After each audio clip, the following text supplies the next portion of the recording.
Assalamualaikum warahmatullahi wabarakatuh. Perkenalkan, saya Insinyur Apriansa STMT.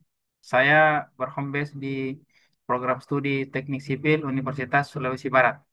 Saya mengajar di Universitas Sulawesi Barat sejak tahun 2017 sampai dengan sekarang. Latar belakang pendidikan saya Magister Teknik Kelautan di Institut Teknologi 10 November Surabaya, di mana saya menyelesaikan studi saya di tahun 2016 silam. Alhamdulillah, pada kesempatan ini saya akan memaparkan mata kuliah yang saya ajarkan sesuai dengan bidang keahlian saya, yaitu mata kuliah Teknik Pantai dengan kode mata kuliah PS1 TS SPL 295222. Mata kuliah ini merupakan mata kuliah wajib di program studi Teknik Sipil yang memiliki bobot sebesar 2 SKS, yang mana mata kuliah ini merupakan mata kuliah wajib diprogramkan di semester 5. RPS mata kuliah ini dikembangkan oleh saya bersama dengan Insinyur Yusman SSC MT. CPL Prodi yang dibebankan pada mata kuliah ini adalah CPL 2 dan CPL 4, di mana CPMK-nya ada tiga. CPMK yang pertama yaitu mahasiswa mampu memahami konsep dasar pantai dan pesisir. Kemudian CPMK yang kedua yaitu mahasiswa eh, mampu memahami konsep dasar gelombang dan deformasinya. Kemudian CPMK yang ketiga memahami mahasiswa mampu memahami perancangan bangunan pelindung pantai. Bahan kajian dalam mata kuliah teknik pantai ini antara lain akan membahas perbedaan pantai dan pesisir, teori gelombang dan deformasinya, bagaimana fluktuasi muka air laut, kemudian akan dibahas juga bagaimana itu transport sedimen, kemudian bagaimana estuari, dan inti dari semua itu adalah bagaimana bangunan pantai dan bangunan pelindung pantai, karena tujuan utama dari mata kuliah teknik pantai ini adalah bagaimana mahasiswa itu mampu merekayasa atau mendesain bangunan pantai ataupun bangunan pelindung pantai. Pada mata kuliah ini terdiri dari 16 pertemuan, di mana pertemuan 1 sampai 7 adalah materi, kemudian pertemuan ke-8 adalah UTS, kemudian 9 sampai dengan 15 itu materi lagi, kemudian pertemuan ke-16 adalah UAS. Dalam membawakan materi dalam mata kuliah ini, saya menyampaikannya dengan beberapa metode. Ada tiga metode, yaitu pertama kuliah, kemudian diskusi, kemudian kuliah dan diskusi berbasis project based learning. Adapun penilaian pada mata kuliah ini, saya eh, memberikan penilaian berdasarkan pada rubrik penilaian yang tertuang dalam RPS juga mata kuliah ini, dengan sangat objektif, dengan tetap memperhatikan keaktifan dan sikap-sikap mahasiswa selama mengikuti proses pembelajaran. Assalamualaikum warahmatullahi wabarakatuh. Waalaikumsalam Waalaikumsalam warahmatullahi warahmatullahi wabarakatuh. wabarakatuh. Ya, bagaimana kabarnya semua? Alhamdulillah baik Pak. Baik, Pak. Oke. Jadi, adik-adik mahasiswa, sebelum kita mulai kuliah, saya mengucapkan terima kasih yang sebesar-besarnya karena meskipun dengan kuliah online, kita ini alhamdulillah masih bisa hadir semua. Yang kedua, saya mengucapkan permohonan maaf yang sebesar-besarnya karena untuk kuliah minggu kelima ini harus kita laksanakan online dikarenakan 2 minggu yang lalu saya drop sakit dan membutuhkan waktu istirahat recovery, ya. Dan sampai saat ini dokter belum mengizinkan saya untuk berinteraksi langsung, sehingga ya mau tidak mau ya saya mohon maaf, terpaksa kuliah kita ini mungkin sekitar 2-3 minggu ke depan, termasuk minggu ini kita laksanakan online. Semoga ini tidak menghalangi kualitas dari transfer ilmu yang saya ajarkan. Saya tetap berusaha untuk menyampaikan ini seolah-olah kita bertatap muka. Makanya saya minta supaya dibuka kameranya ya supaya saya juga antusias mengajar ini. Saya semangat kalau lihat muka-mukanya kalian ya. Begitu ya. Sekali lagi saya mohon maaf ya. Semoga ini tidak mengurangi kualitas belajar kita. Seperti yang telah kita bahas sebelumnya, kita sudah bahas di pertemuan keempat. Keempat itu tentang bagaimana eh, itu gelombang, bagaimana gelombang itu perlu dipelajari. Kemudian kita sudah masuk membahas tentang bagaimana proses terbentuknya gelombang, apa yang memicu terjadinya gelombang. Nah, kemudian bagaimana gelombang, bagaimana periodenya, ya kita sudah bahas di pertemuan-pertemuan sebelumnya ya. Ya. Jadi di pertemuan sebelumnya tadi ada yang dibangkitkan oleh angin, bahwa angin di atas permukaan air itu menimbulkan riak kecil. Nah, kemudian kecepatan angin bertambah, riaknya juga semakin besar. Seperti yang kita bahas di pertemuan sebelumnya juga, jadi pembangkitan gelombang itu oleh angin. Nah, jadi dipicu oleh angin yang berhembus di atas permukaan air dan terus-menerus akhirnya memicu terjadinya gelombang ya. Semakin semakin ke pantai semakin besar karena terjadi pendangkalan. Nanti akan kita bahas ya seperti apa. Yang jelas ini karakter gelombang. Semakin ke pantai, periodenya semakin pendek, tinggi gelombang semakin tinggi. Nah, nanti kita akan bahas kenapa begitu. Nah, sampai akhirnya gelombang pecah di dekat pantai. Nah, gelombang ini ada dampaknya. Nah, bisa mengakibatkan erosi dan sedimentasi. Makanya kita belajar teknik pantai supaya mahasiswa itu nanti mampu mendesain bangunan pantai atau bangunan pelindung pantai atau merekayasa pantai supaya erosi dan sedimentasi itu bisa dikontrol sehingga gelombang yang tadinya bisa merusak menjadi sepenuhnya bermanfaat untuk aktivitas manusia ya. Nah, oke baik. Sekarang kita masuk ke wave deformation. Yang pertama itu adalah wave soling atau pendangkalan ya. Pendangkalan gelombang. Kemudian nanti akan gelombang pecah. Nah, nanti akan kita bahas juga masuk ke wave refraction. Nah, nanti akan dibahas nanti apa bedanya wave refraction sama wave solid atau ah, baru kemudian kita bahas wave diffraction atau wave reflection. Namun pada pertemuan ini kita akan bahas tentang pendangkalan gelombang. Fokusnya ke sana ya. Kita mudah-mudahan bisa kita selesaikan sampai di wave refraction. Namun kita fokus ke pendangkalan gelombang. Dalam deformasi gelombang laut ini, nah, perlu diketahui bahwa pendangkalan gelombang itu proses bertambahnya tinggi gelombang akibat perubahan kedalaman. Jadi gelombang itu sebenarnya semakin dangkal permukaan laut atau pantai, maka tinggi gelombangnya akan semakin tinggi. Sampai nanti dia sampai di batas tertingginya dia, maka dia akan menjadi gelombangnya pecah. Nah, ya. Nah, refraksi gelombang, pembolokan arah gerak puncak gelombang mengikuti bentuk atau kontur kedalaman laut. Jadi nanti arah puncak gelombang itu eh, berubah, berbelok ya. Nah, kemudian difraksi pemindahan ini gelombang ke arah daerah yang terlindung oleh pulau, bukit, atau karang yang menjorok ke laut atau bangunan pantai. Kemudian refleksi gelombang, gelombang datang yang mengenai atau membentur suatu rintangan yang akan dipantulkan sebagian atau seluruhnya. Refleksi. Jadi gelombang datang, ya ada yang dipantulkan sebagian, ada yang separuhnya. Tergantung eh, seperti apa rintangan. Nah, di sini perannya juga biasa kita buat breakwater apa semua. Nah, kita ada breakwater atau pelindung pantai yang dia merefleksikan semua gelombang. Ada juga yang merefleksikan sebagian kemudian menyerap dan menetralisir sebagian energi gelombang. Nah, nanti tergantung itu akan kita pelajari di bab-bab berikutnya. Nah, kita di pendangkalan gelombang ini, nah, jadi di laut dalam periode gelombang itu panjang. Begitu dia mendekati ke pantai, tinggi gelombang semakin tinggi. Periodenya juga semakin pendek sampai akhirnya nanti pecah.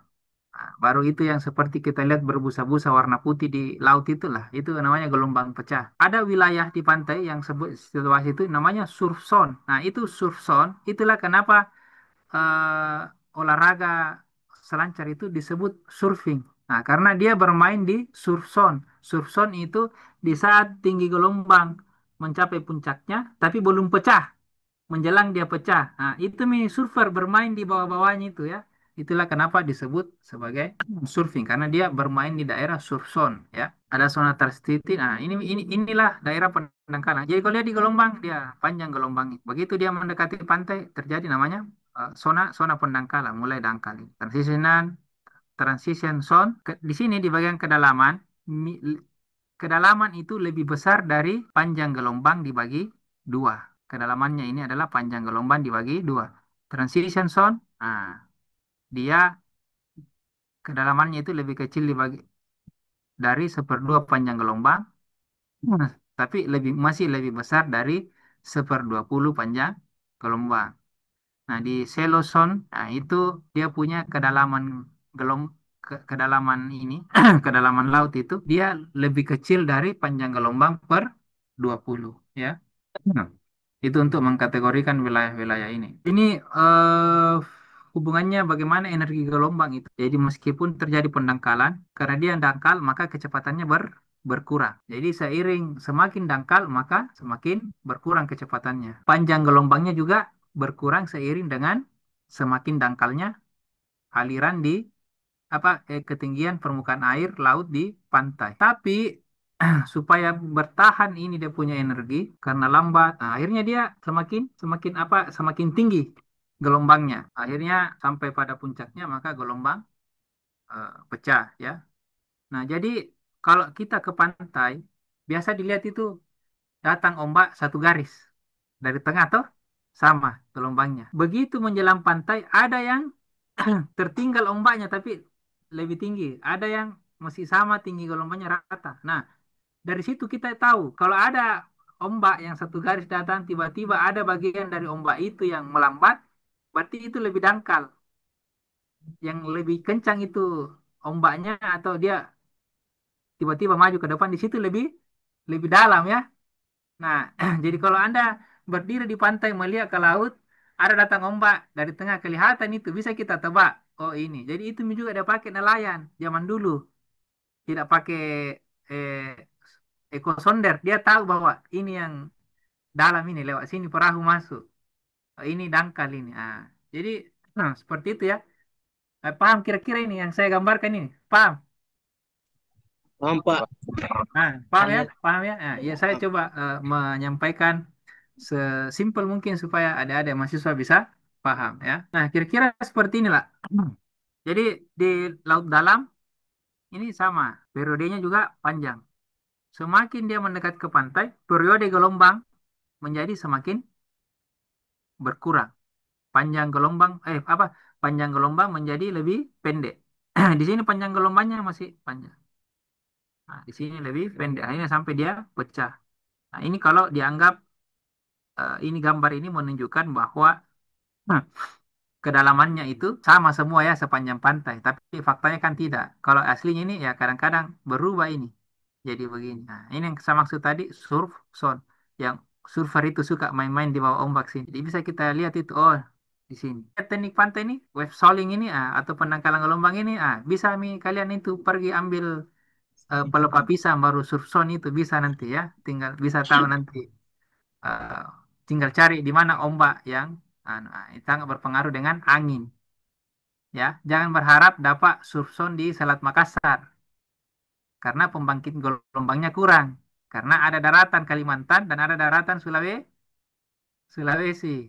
Nah, Ya. kalau di selatan Pulau Jawa, di selatan Pulau Bali bisa dapat karena tidak ada di bawahnya. Jauh samudra tuh Samudra Hindia. Jadi itu pembangkit gelombangnya angin dari tengah samudra. Jadi ombaknya datang itu memang energinya besar ya. Sama di selatan Jawa, di laut apa lagi tuh di Jogja itu yang terkenal. Dia bilang angker katanya begini. Bagaimana tidak angker? Ombaknya memang besar ya. Oke, saya lanjut ya. Kita lanjut lagi. Ya.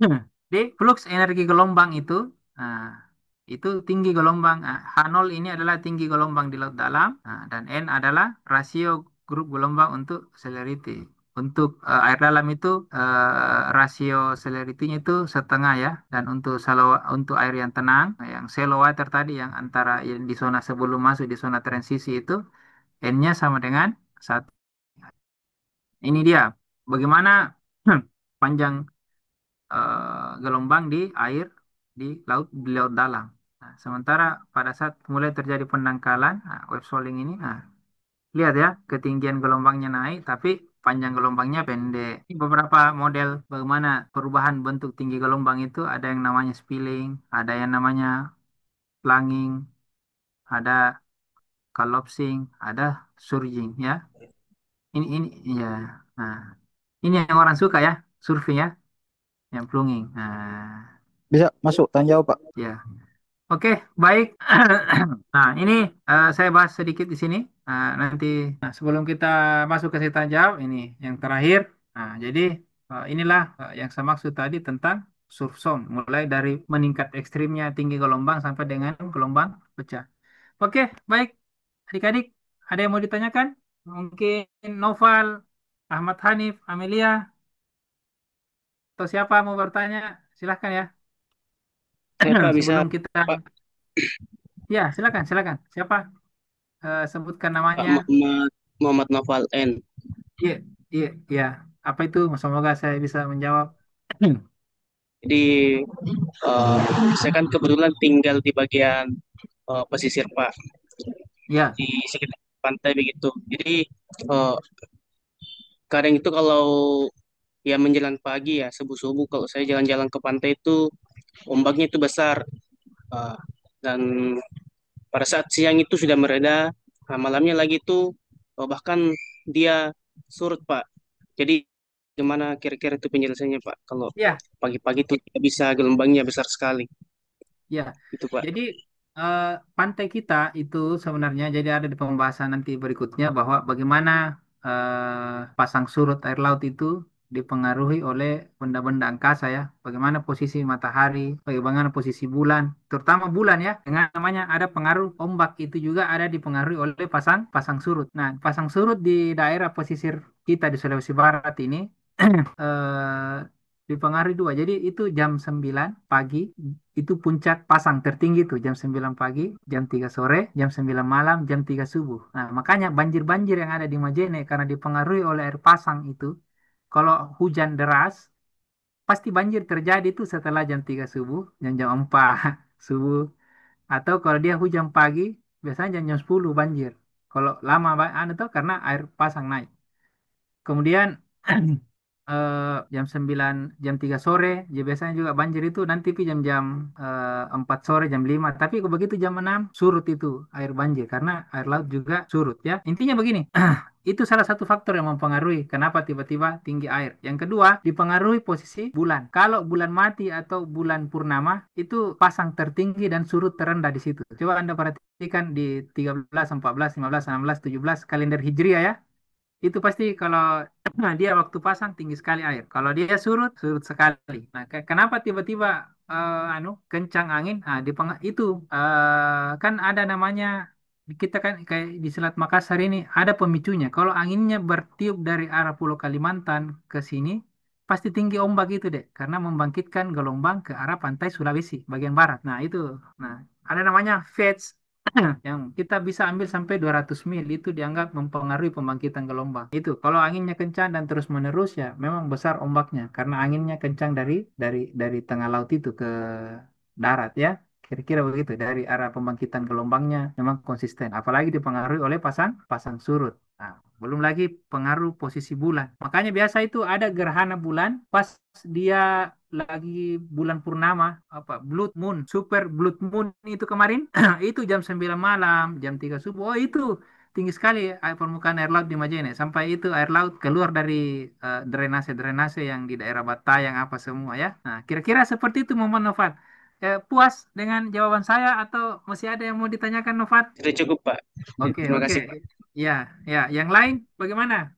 Hmm. Saya, Pak, masih bisa, Pak. Ya, silakan. Siapa? Siapa? Muhammad Rian. Ya, siapa? Saya, Pak. Saya bertanya, Pak. Kan kebetulan juga saya tinggal di pinggir pantai. Ya, ya semua tinggal di pinggir pantai kalau Sulawesi Barat. Iya, Ya, ya. iya, di di bagian Rangas. Saya Ya. mau tanya, Pak. jika jika ada aktivitas manusia Pak di pinggir pantai, entahkah itu pembangunan pelabuhan atau pemecah gelombang, apakah arah arus di pantai itu atau gelombang pantai itu mempengaruhi jalannya Pak atau tidak Pak? Dan ada juga pertanyaan kedua Pak, jika ada aktivitas manusia di situ dengan cuaca ekstrim Pak, entah gelombangnya yang tinggi, sangat tinggi, atau panas yang sangat terik Pak, apakah ada cara agar tetap bekerja atau tidak ada, Pak? Sekian, Oke, terima kasih. oke baik. Nah, jadi begini, eh, Muhammad Rian ya, setiap pembangunan di pantai itu, khususnya di pantai, itu apapun di situ, mau dia tanggul, semua namanya kan orang di sini sebut tanggul, padahal beda-beda. Ada namanya breakwater, ada namanya seawall, ya. Nah, orang sebut aja semua tanggul, padahal itu banyak. Ada breakwater, ada revetment, ada seawall. Semua itu membutuhkan namanya studi kelayakan. Karena setiap pembangunan di pantai itu akan berdampak bukan hanya ke pantai itu, tapi daerah sekitarnya. Jadi kalau ada laut ditimbun, ada laut yang ditimbun, maka itu akan bisa memicu erosi di pantai lain yang ada di sekitar situ. Karena intinya laut ini akan selalu mencari keseimbangan. Itulah pentingnya kita belajar teknik pantai. Bagaimana merekayasa pantai supaya dampak lingkungannya itu diminimalisir. Nah, tetap kita membangun. Ya, jadi untuk membangun nanti ada metode-metode. Jadi pada saat kita membangun saat gelombang tinggi, bagaimana metode pembangunannya? Nah, itulah gunanya kita kuliah di teknik sipil. Karena kita pelajari itu. Oh, kalau lagi kuliah, lagi kita bangun bendungan atau ini dalam kondisi gelombang ekstrim, bagaimana caranya supaya tetap tidak terlambat pembangunan? Ya, ada beberapa campuran betonnya yang dicampur dengan zat-zat khusus supaya cepat kering, tapi tidak mudah retak. Banyak hal dilakukan ya. Mengenai aktivitas masyarakat, itulah gunanya rekayasa engineering, itu pertimbangannya. Seperti di Rangas itu kan daerah daerah penduduk, kemudian aktivitas nelayan di situ. Nah, harusnya dalam mengatasi gelombang, mengamankan daerah pantai di situ, itu bisa Rangas supaya tidak tererosi, bahkan bisa kita rekayasa supaya pantainya bertambah luas kayak dulu. Nah, tentu ini persoalan biaya dan membutuhkan pendekatan engineering yang tepat ya. Nah, cuma sekarang di Rangas itu kan rata-rata dibuat seawall ya. Itu bukan tanggul, itu namanya seawall, dinding laut. Nah, nanti ada jalur-jalurnya kapal keluar ya. Nah, itu salah satu metode engineering untuk mengamankan pemukiman Rangas supaya daerah pemukiman ini tidak tergerus oleh erosi atau abrasi pantai. Nah, mengenai bagaimana beraktivitas di situ, nah nanti kita lihat apakah nanti saluran yang paling pertama itu adalah saluran pembuangan ke laut itu, karena ada masanya air laut lebih tinggi daripada saluran air kan. Nah, itu kadang-kadang bisa eh, dipakai pendekatan bisa dibikin kayak semacam pintu air di ujung pembuangan. Kemudian kalau pada saat air pasang, air itu dipompa keluar. Banyak sekali pendekatan-pendekatan engineering ya. Itulah gunanya pendekatan-pendekatan engineering supaya bagaimana kita bisa mengamankan lokasi pemukiman penduduk. Nah, yang ekstrim itu di Eindhoven. Eindhoven itu permukaan air laut itu berapa puluh meter lebih tinggi daripada permukaan daratan, tapi tetap tidak banjir. Itulah hebatnya Belanda ya. Ya, jadi di Eindhoven itu ada bendungan, tapi yang di bendung itu air laut supaya tidak masuk ke daratan. Tapi orang di dalam masih ada sungainya, masih bisa pertanian, banyak pabrik-pabrik ya. Bahkan salah satu pabrik merek lampu yang terkenal itu kan Philips, itu kan ada di Eindhoven. Nah, itu banyak model rekayasa-rekayasa engineering ya. Nah, jadi kalau Rian bertanya bagaimana Pak supaya aman di situ, itu salah satu. Banyak. Tergantung, tapi itu tadi memutuskan rekayasa engineering seperti apa itu harus dilihat tempatnya. Beda tempat, bisa beda perlakuan. Di tempat yang sama tapi eh, di titik-titik yang berbeda bisa beda perlakuan engineeringnya. Tergantung bagaimana kondisi lingkungan di situ dan bagaimana kondisi pantainya di situ. Ya, saya pikir itu jawaban saya. Bagaimana Rian? Bisa menjawab pertanyaannya atau masih ada yang mau ditanya? Ya Pak, kan tadi dibilang siwal ada itu siwal Pak. Ya, Nah, jika siwal sudah ada Pak, apakah sampah yang dibuang ke laut itu mempengaruhi arus gelombang Pak atau tidak Ji Pak?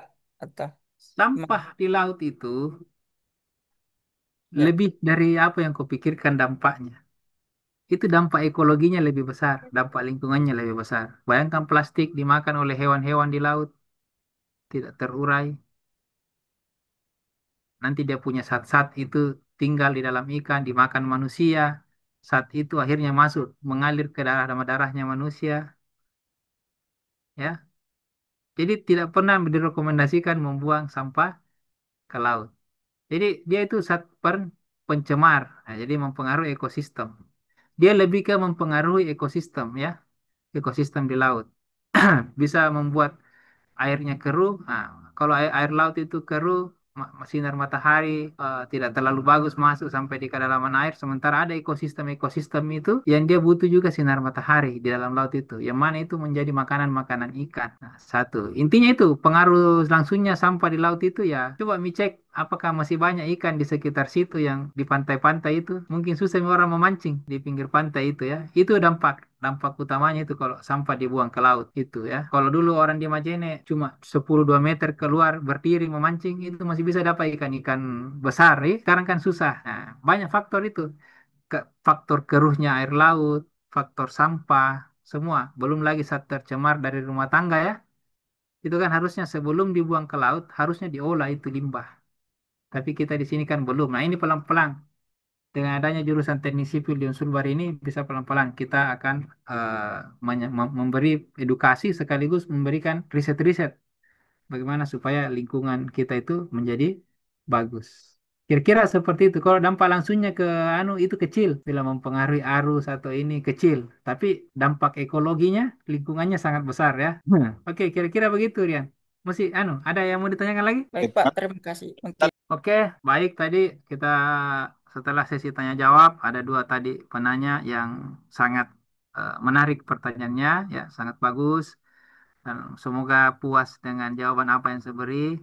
Kalau memang masih ada yang lain masih bisa kesempatan bertanya ya bisa bertanya pan di awal-awal kita masuk kuliah ya bisa menanyakan lagi pada saat saya review materi minggu ini kan setiap saya sebelum mulai kuliah kan selalu mereview. Nah, itu di situ boleh bertanya lagi kalau memang masih ada yang mata kuliah ini saya kita ini kan hanya 2 SKS cuma 100 menit di kelas per minggu ya. Jadi kalau adik-adik tidak memanfaatkan waktu belajar mandiri, harus menggunakan waktu belajar mandiri karena dalam satu SKS itu hanya 50 tatap muka, tapi 170 SKS itu menit itu adalah belajar mandiri. Jadi untuk bisa mencapai capaian pembelajaran besar saya adik-adik mahasiswa ini apa yang saya ajarkan ini hanya pengantar dikembangkan dengan mencari materi-materi di luar bahwa oh materinya Pak Apriansa apa yang kau tanya apa yang kau mau tahu kembangkan bagaimana itu proses di laut dalam bagaimana di shallow waternya bagaimana di surfsonnya kenapa dia bisa pecah kapan dia pecah bagaimana hitungannya? Kalau saya mau hitung sampai pecah, kembangkan rumus yang saya ajar. Itu yang saya harapkan dari adik-adik ya, dikembangkan ini. Nah, maka dari itu saya sangat berharap adik-adik setelah belajar mata kuliah ini, paling tidak ini gambaran. Kalian kembangkan dalam lingkaran ini yang saya ajar ini adalah satu lingkaran. Tapi di dalam lingkaran ini banyak hal yang tidak mungkin saya jelaskan secara detail karena kita dibatasi waktu. Dan disitulah fungsi adik-adik untuk belajar mandiri. Oke, saya pikir cukup demikian pertemuan kita, pertemuan kelima. Sampai ketemu di minggu ke-6. Makasih. Assalamualaikum warahmatullahi wabarakatuh. Ya, demikianlah tadi video singkat yang menggambarkan profil dari pribadi saya dan juga menunjukkan bagaimana saya memberikan pengajaran kepada mahasiswa-mahasiswa saya. Video ini dibuat sebagai syarat untuk penilaian PDD UKTP proses sertifikasi dosen tahap 1 tahun 2025. Semoga video ini dapat memberikan gambaran kepada tim penilai tentang bagaimana saya dalam menjalankan tugas dan tanggung jawab saya sebagai dosen. Demikian, Assalamualaikum warahmatullahi wabarakatuh.